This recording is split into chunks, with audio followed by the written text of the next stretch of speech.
Isang paalala, ang video na ito ay ayon lamang sa aking sariling pananaliksik. Hindi ko nais na pilitin ang sino man na maniwala sa videong inyong matutunghayan. Kung hindi kayo kumbinsido sa mga impormasyon at taliwas ang inyong paniniwala sa kaalamang aking ilalahad, maaari kayong gumawa ng sarili ninyong pagsisiyasat para sa inyong kakontentuhan. Ang videong ito ay gabay lamang sa mas malalim na kaalaman at pag-intindi at hindi gawa ng isang profesional. Naniniwala ako na malaya tayong magbigay ng opinyon at suhestyon bilang malayang mamamayan ng Pilipinas. Maraming salamat po. Taon-taon ay laging pinaghahanda ng China ang kanilang pagpapasikat pagdating sa kanilang mga kagamitang pangdigma. Ngayong taon, sa kalagitnaan ng isang malawak na lupain sa isang lugar sa China, dinaluhan mismo ni Xi Jinping ang isang missile testing at drill upang personal na masaksihan ang kanilang mga bagong armas. Sa kanyang hudyat ay nilaunch nila ang isang missile subalit walang nangyari. Hindi kasi nagbukas ang pintuan kung saan sana lalabas ang naturang missile. Hindi ito ikinatuwa ni Xi Jinping at tila napahiya sa maraming tao. Dahil dito ay muli na naman siyang nag-utos na magpalipad muli ng ibang missile subalit muli na naman itong pumalya. At sa pagkakataong ito, hindi ang pintuan o sarahan ng kinilalagyan ng missile ang pumalya, kundi ang mismong missile na ang may problema. O pwede din nating sabihin na ang mga nag-ooperate sa missile ang may totoong pagkakamali. Imbes kasi na rocket fuel ang ikinarga dito, kinargahan nila ito ng tubig. Kung ikaw si Xi Jinping, ano kaya ang magiging reaksyon mo? Baka ikaw na lang mismo ang lumipad pahimpapawid dahil sa kahihiyan. Isang pagkakamali na hindi mo aakalaing magagawa ng isang napakalakas at napakayamang bansa na siya ring pagkakamali na magpapahiya sa bansang ito sa buong mundo. Ang China ay tinuturing na isa sa may pinakamalaking puwersang militar sa buong mundo. Subalit ayon sa Amerika, hindi pala maaaring pagkatiwalaan ng China ang kanyang mga missiles. Ito na rin ata ang dahilan kaya nagsagawa ng tila paglilinis si Xi Jinping sa kanilang puwersang militar. Isa-isa niyang inalis ang mga opisyal na sa tingin niya ay wala namang pakinabang at wala din namang nagagawang maganda. Hanggang sa kasalukuyan ay patuloy pa rin ang reconstructing ni Xi Jinping sa kanilang People's Liberation Army at tinanggal niya ang ilan sa mga senior military officers kabilang na iyong mga nasa Rocket Force. Ito'y dahil na din sa hindi mabilang na mga kapalpakan at hindi matigil-tigil na korupsyon, partikular na sa kanilang Rocket Force. Ayon mismo sa US Intelligence, tila hindi na umano maganda ang estado ng People's Liberation Army ng China dahil sa korupsyon at mga kapalpakan tulad na lamang ng paglalagay ng tubig sa missile imbes na rocket fuel at ang pumalyang takip ng kanilang mga missile silo o yung lungga ng kanilang mga rockets. Nahalata ito ng Amerika dahil na din sa pagsilip nila sa ginagawang effort ng China upang mas palakasin pa ang kanilang puwersa at maungusan ang lakas ng Estados Unidos. Ang kamakailan lamang na pagpapalis ng ilang mga senior military officers ng Rocket Force ng China at ilan pang mga nanunungkulan sa legislative body nila ay nagpapakita lamang na hindi pa din tapos si Jinping sa pagsasaayos ng kanilang People's Liberation Army. Sa paglilinis na ito ni Jinping ay may malaking epekto sa Rocket Force, isang mahalagang sangay ng PLA na responsable sa mga tactical at nuclear missiles ng bansa. Hindi nagbigay ng anumang pahayag o dahilan kung bakit tinanggal ni Jinping ang mga opisyal na ito na normal lamang ito sa administrasyon ni Jinping. Bigla na lamang siyang nag-aalis ng mga nasa pwesto ng walang dahilan. Pero sa pagkakataong ito, tila halata naman kung ano ang mga naging dahilan ng pagsibak niya sa mga taong ito. Bago pa man mangyari ang mga ito, noong Oktubre ng nakaraang taon ay natanggal din sa kanyang pwesto si Li Shangfu, ang Noi Defense Minister ng China at pinalitan siya ni Dong Jun. Mula nang hawakan ni Jinping ang posisyon bilang Pangulo ng China noong taong 2012, naglunsad siya ng extensive anti-corruption campaign na kung saan pinupuntirya niya ang Communist Party at ang mga government officials at ang PLA ang kanyang naging focus. Ang mga tinanggal niyang general ay nagmula pa sa iba't ibang dibisyon at departamento ng PLA, kabilang na ang commanders ng Rocket Force, isang Air Force Chief at isang Navy Commander na siyang responsable naman sa mga issue na may kaugnayan sa South China Sea at ang 4 pang mga opisyal naman na responsable sa mga armas. Ayon sa isang ulat mula sa Bloomberg, nababahala ang US Intelligence Agency sa kanilang nakitang malawakang korupsyon lalong-lalo na sa People's Liberation Army o PLA ng China at ang ulat na ito ay may kaugnayan sa pagkakasibak sa pwesto ng ilang mga high-ranking Chinese military officials. Ang korupsyon umano ay pinakamalala sa racket force ng PLA na nakitaan ng napakaraming mga investment sa mga nakalipas na taon.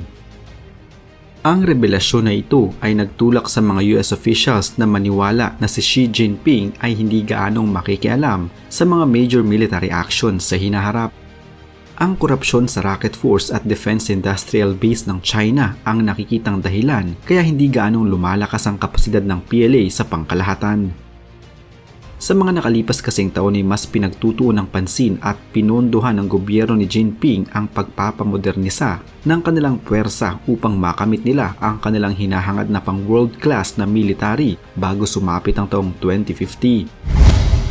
Mas lumaki din ang defense budget ng China kaysa sa ekonomiya nito sa nakalipas na mga taon. Subalit ang lahat ng ito ay walang magiging saysay kung ang humahawak at namumuno ay napupunta lamang sa kanilang mga bulsa, ang pondo na dapat sana'y gagamitin sa pagpapalakas ng kanilang puwersang militar. Sa kabila ng mga kapalpakan at anomalyang nagaganap na ito, nananatiling matatag si Xi Jinping at matapang sa kanyang posisyon. Ang pagsibak niya sa ilang mga military officials ay nagpapatunay lamang na seryoso siya sa kanyang nais at yun ay ang tapusin na ang malawakang korupsyon sa PLA at gawin pang world class ang kanilang militar. Dagdag kaalaman, alam niyo ba kung bakit naging napakalakas ng China? Noong taong 1978, ang kontribusyon ng bansang China sa global GDP ay nasa 2% lamang, pero sa kasalukuyan ay tumaas ito ng 18%. Ang kanilang poverty rate ay nasa 1% na lamang. Sa ngayon ay second largest economy ang China sa buong mundo at kahit saan mo titignan, ay masasabi nating makapangyarihang bansa ng China sa kasalukuyan. Pero paano nga ba ito naging posible? Noong Oktubre 1949, ang People's Republic of China ay ipinanganak at ito ang China na alam nating lahat ngayon. Taong 1958, inilunsad ni Mao Zedong ang Great Leap Forward Campaign na ang layunin nito ay ang pagsasaayos ng ekonomiya ng bansa na binubuo ng dalawang pulsiya. Una, kukunin nila ang mga lupain sa mga may-ari ng lupa at ipapamigay ito sa mga magsasaka o land distribution. Pangalawa sa mga polisiya ay ang industrialisasyon. Nagpatayo ang kanilang gobyerno ng mga malalaking pagawaan ng bakal. Hinikayat din ng gobyerno ang mga mamamayan na gumawa ng kanilang sariling maliit na pagawaan ng bakal sa kanilang mga bakuran. Maganda ang kanilang intensyon subalit hindi naging maganda ang kinalabasan nito. Ang mga pagawaan ng bakal sa mga bakuran ng mga bahay ay hindi nakakagawa ng magandang klase ng bakal, kaya naman nasayang lamang ang ibinigay sa kanilang gamit mula sa gobyerno. Hindi din nakatanggap ng mga insentibo ang mga magsasaka upang dagdagan ang kanilang produksyon dahil walang naging profit sharing at wala ding private ownership. Ang naging may-ari ng mga lupa ay ang gobyerno lamang. Kahit anumang anihin ng mga magsasaka ay napupunta lamang ito lahat sa gobyerno. Ito ay nagresulta ng pagbaba ng produksyon sa kanilang sektor ng agrikultura. Makalipas lamang ang ilang mga taon ay mas lalo pang naging magulo ang lahat sa ilalim ng rehimen ni Mao Zedong. Umabot na sa puntong nagutom na ang buong bansa. Mula taong 1959 hanggang 1961 ay ang Great Chinese Famine sa bansang China na kung saan nasa 20 hanggang 40 milyong katao ang namatay dahil sa labis na kagutuman. Sinisisi ng marami ang klase ng pamumuno ni Mao Zedong. Isa pa sa nagpalala ng sitwasyon ay nang ilunsad niya ang Sparrow Extermination na ang kanyang layunin ay pataasin ang food production ng bansa. Kaya ipinag-utos niya na lahat ng mga sparrows at iba pang klase ng mga ibon ay patayin dahil pinaniniwalaan ni Mao Zedong na ang mga ibon na ito ang pangunahing naninira o kumakain noon ng kanilang mga tanim na trigo at iba pang pananim. Ilang taon lamang ang lumipas nang halos malipol na ng mga tao ang lahat ng klase ng ibon ay tsaka lamang napagtanto ng mga mamamayan ang mabilis na pagdami ng mga peste at insektong naninira sa mga pananim. Kaya naman imbes na masolusyonan noon ang labis na kagutuman ay tila mas lalo pa itong lumala. Mga ibon kasi ang kumakain noon ng mga insekto at iba pang peste. Dahil sa pangyayaring ito, maraming kritiko ni Mao Zedong ang naglabasan kasama na ang mga tao mula sa Communist Party. Dahil dito ay nagkaroon ng Cultural Revolution noong taong 1966 na ginamit laban kay Mao Zedong at sa mga kaalyado nito. Nagkaroon noon ng labis na kaguluhan sa bansa hanggang sa umabot na sa puntong pinapasok na ang mga kabahayan upang hanapin ang mga nagtraidor sa gobyerno. Nasa 50 milyong katao noon ang namatay. Taong 1976 nang mamatay si Mao Zedong at mula noon ay wala nang naging magandang pagbabago sa kondisyon ng China. Sa kabila ng mga iilang kapalpakan ng rehimen ni Mao Zedong ay nag-iwan naman ito ng maraming mga kapaki-pakinabang na mga batas at programa tulad na lamang ng women's equality at maayos na edukasyon. Sa pagkamatay noon ni Mao Zedong ay isang bagong pinuno naman ang naupo sa katauhan ni Deng Xiaoping na tinawag pang ama ng modernong China. Dahil sa kanyang pamumuno ay nagkaroon talaga ng malaking pagbabago at pag-asenso sa China. Una nitong isinulong ang economy liberalization. Inilunsad niya ang household responsibility system na kung saan nasa kamay ng lokal na gobyerno ang pamamahala ng mga lupaing sakahan at binigyan ng long-term contract ang mga magsasaka na sila na din ang mag-iisip kung ano ang kanilang itatanim. Ang mga magsasaka na din ang namamahala sa sakahan at humanap ng paraan para mapagkakitaan pa nila ito ng husto. Kung bagay nagkaroon ng kalayaan ng mga magsasaka na gawin ang kanilang nais upang mapaunlad ang kanilang lupang sinasaka at kumita ng mas marami. Hindi na din nila kailangang ibigay ang lahat ng kanilang inani sa gobyerno at magbibigay na lamang ng ayon sa hinihingi sa kanila. Maaari nilang ibenta ang lahat ng sosobra sa kanilang ani sa paraan na sila na ang bahala. Ito ang nagbigay ng motibasyon sa mga magsasaka na mas pag-igihin pa ang kanilang pagsasaka upang umani ng mas marami. Ganito din ang ginawa ni Deng Xiaoping sa mga factory at inilunsad niya ang Factory Manager Responsibility System. Kung sa panahon ng pamamahala ni Mao Zedong ay kontrolado ng mga iilang kaalyado niya ang mga factory, sa panahon ni Xiaoping ay hinayaan niya sa mga managers na nagtatrabaho mismo sa factory ang pamamahala sa mga ito. Hinayaan din niya ang mga ito na magdesisyon kung ano sa tingin nilang produkto ang mas maibebenta nila at mapagkakakitaan ng malaki. Binalangkas niya kung paano magiging mas malaki ang bentahan ng kanilang mga produkto at binigyan ng insentibo ang ilang mga masisipag na trabahador. Dahil dito ay nagkaroon ng sense of ownership at accountability ang mga nagtatrabaho at nasa kanila kung paano nila palalaguin ang kanilang factory. Naramdaman ng maraming mga mamamayan ang malaking iniunlad ng kanilang bansa. Mula sa taong 1978 hanggang 1984, tumaas ng 7% ang sektor ng agrikultura ng China. Dumoble din ang grain production nito mula noong 1970s hanggang 1980s. Ang isa pang naging malaking hakbang ng gobyerno ay ang Education Revolution. Taong 1986 nang magkaroon ng Compulsory Education Law ang bansa na kung saan sa loob ng 9 na taon ay magkakaroon ng libre at sapilitang pagpapaaral sa bawat bata sa China. Mas pinaganda pa ng kanilang gobyerno ang sistema ng pag-aaral at ilan pang polisiya na may kaugnayan sa edukasyon. Pinondohan din nila ito at pinagkagastusan.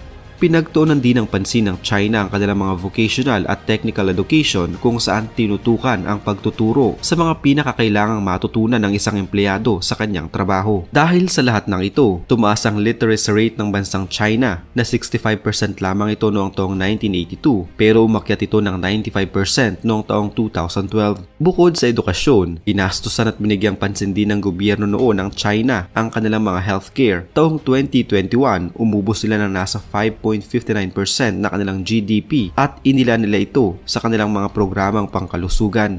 Isa pa sa mga dinevelop noon ng gobyerno ni Xiaoping ay ang Township and Village Enterprises o ang TVES. Ang layunin nito ay upang mapaunlad ang ekonomiya sa mga rural areas at pataasin ang living standards ng mga tao. Hindi na lamang sa agrikultura nakasentro ang programang ito kundi maging sa textiles, electronics, manufacturing at iba pa. Sa katunayan, ang malaking halimbawa sa kanilang electronics ay ang Huawei Technologies na ngayon ay sikat na din sa buong mundo. Gumawa din ng mga maliliit na shoe factory sa Wenzhou na nagsimula lamang sa ilan, subalit ngayon ang industriya ng sapatos sa Wenzhou ay naging major export sector sa China na nakakarating na din sa iba't ibang panig ng mundo. Noong pumasok ang dekada 90, nasa 100 milyong kataong nabigyan ng trabaho ng TVE sa China at doon na din nagsimulang naging maayos ang pumumuhay ng bawat pamilya. Noong 1980, nagpatayo si Xiaoping ng tinatawag na Special Economic Zone sa China kung saan nagbibigay ito ng tax incentives, streamlined bureaucracy at relaxed regulations. Marami na ding mga investors sa ibang mga bansa ang nagtungo sa China. Bukod kasi sa mga skilled workers dito ay mura lang din ang sahod ng mga manggagawa tulad na lamang sa Shenzhen.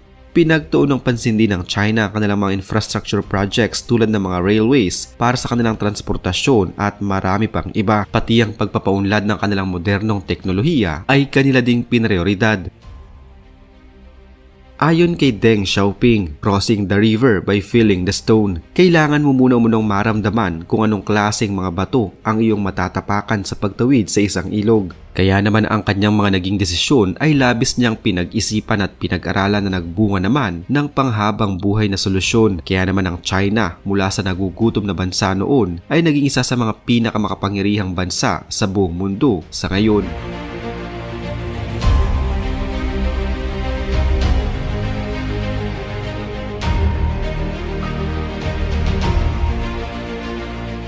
Isa na namang kwento ng pagbabalik tanaw sa kasaysayan ang naitampok natin ngayon.